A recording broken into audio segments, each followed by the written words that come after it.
better than saying that I couldn't remember how to speak when she came near, and I tended to fall down when she noticed me.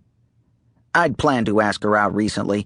I had the perfect first date in mind, one that would show her how lucky she was to be with a guy like me.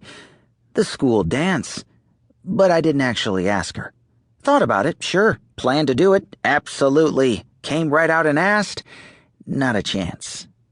I thought I had all the time in the world to work on connecting the mind-mouth function when I was near her, until I walked into the school cafeteria on Monday and saw some male model wannabe sitting next to Tina at a lunch table. He was leaning in as he talked to her, close enough to smell her hair, and she laughed at something he said. I knew in an instant that I was in deep trouble, and that I'd run out of time. I went straight to my best buddy, John Paul, who was sprinkling extra wheat germ on his organic peanut butter and raw honey sandwich. John Paul is a health nut. "Who's that?" I tilted my head toward Tina's table. "The new kid." "What new kid?" "Cash Devine." "That's his actual name?" "Yep." "You're kidding." "Nope." "That's the fakest thing I ever heard." John Paul shrugged and swallowed a handful of vitamins with his soy milk. "How do you know him?" I asked. "He's in my math class." "What's he doing at Tina's table?"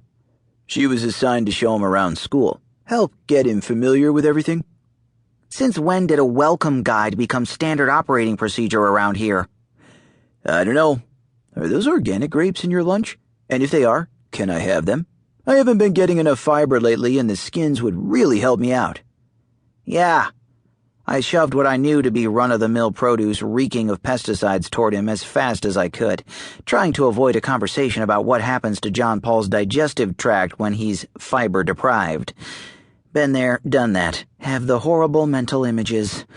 He lined up the grapes next to his baby carrots, Greek yogurt, hard-boiled eggs, and stone-ground gluten-free crackers. I ate a handful of chocolate-covered potato chips while I studied Tina and the threat. Cash caught me looking at him when Tina turned to talk to the girl on her other side, and he headed toward me, a big, cheesy grin on his face. Cash Devine. Good to know you." He sounded like the politicians at the Labor Day parade who hand out mini flags and ask for your support on Election Day. "Hey," I grunted back. "Name's Kevin." "John Paul," he said, slapping my best friend on the back. "Math is going to be rough, buddy. Hope I can count on you for some help." "Sure. Do you know if my guide, Tina, has a boyfriend? She's really hot." I didn't hear John Paul's reply. I saw his lips moving, but the pressure in my ears from my brain freak-out deafened me. No. No way. No flipping way.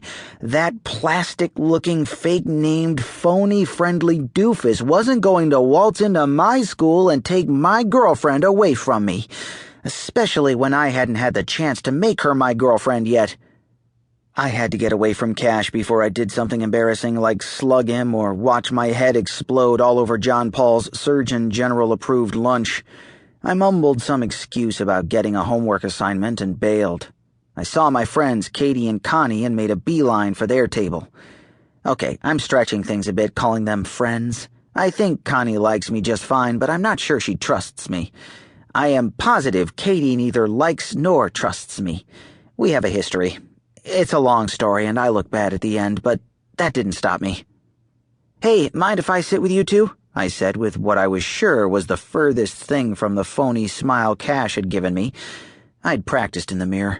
Smiles that are both big and genuine take effort, and I'd wanted to make sure that when I finally got around to talking to Tina, I had the right look on my face.